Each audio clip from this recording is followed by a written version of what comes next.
mas lalo nakakahiya tayo. Yes, sir. Anyway, sir, as what RD Pro 11 have stated, sir, we do not justify yung kanyang action ba, sir? But it is individually, sir. Bagong gising kasi ito, sir. Nung time na yun, sir. Medyo Bagong?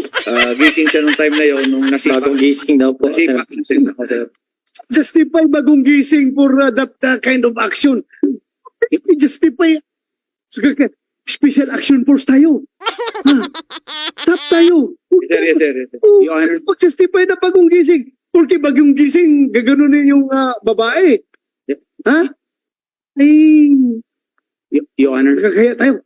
We are the elite. Di ba? Special Action Force. Pag sinabing kayong elite fighting unit ng Philippine National Police, you should be the elite also in terms of character. Kayo dapat ang pinaka-gentleman dyan. Kayo ang pinaka-disiplinado. And everybody is expecting you to act to be the elite people. Lalong-lalo na sa pag-uugali. Okay? Thank you.